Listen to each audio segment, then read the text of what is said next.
Hello दोस्तों, मैं काजल welcome करती हूँ आपका सच्ची कही बातें पर।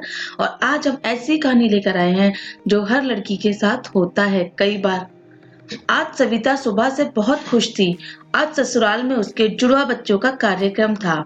उसके सास ससुर ने बहुत बड़ा कार्यक्रम रखा था और उसकी दोनों ननद के परिवारों, गांव के रिश्तेदारों और उसके मम्मी, भाई, पापा और भाभी सबको आना था।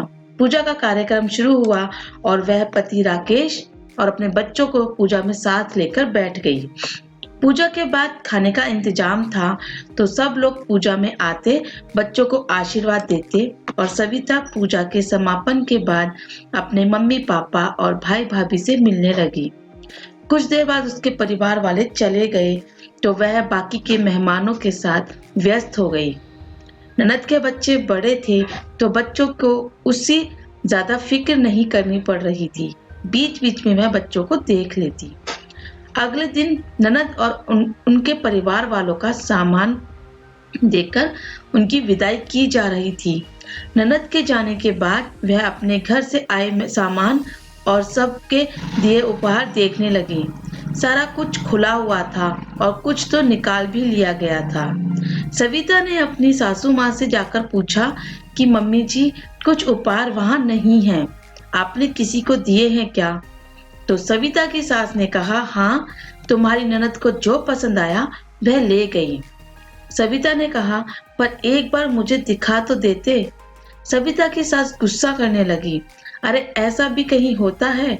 बहू से क्या पूछना और तुम हमें क्या बताओगी? सविता चुप हो गई और बच्चों के साथ व्यस्त हो गई। अगले दिन जब वह पति राकेश के साथ बाहर गई तो उसने राकेश को भी सामान वाली बात बताई। इस पर राकेश ने कहा, सामान तो बाजार में और मिल जाएगा, क्यों बात को बढ़ा रही हो?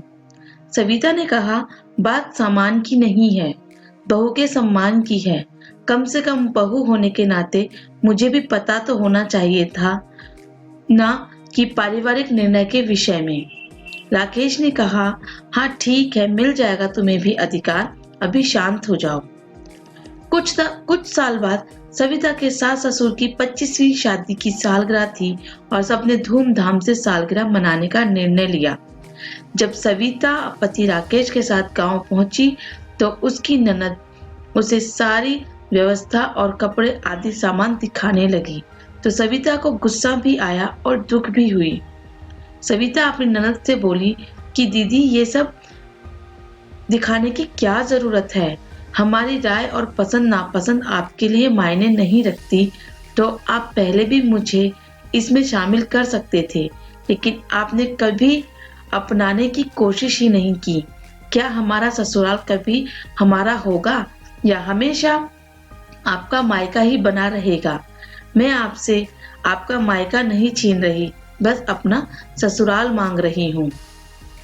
दूसरों के इंसान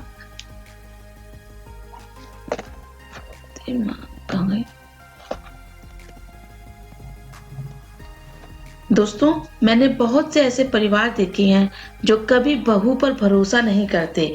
उसे बस यही डर सताता है कि कहीं बहू बातें इधर की उधर ना करे। उन्हें यही समझना चाहिए कि जब तक आप हाथ थामोगे नहीं दूसरे इंसान का, तो अपनेपन का एहसास कैसे होगा? और जिसे इधर उधर करना होगा वह आपके इशारों के इंतजार का थोड़े ही इंतजार नहीं करेगा। तो दोस्तों, कैसी लगी आपको हमारी कहानी? हमें जरूर बताइए। मिलते हैं एक और वीडियो के साथ, तब तक के लिए बाय, थैंक यू।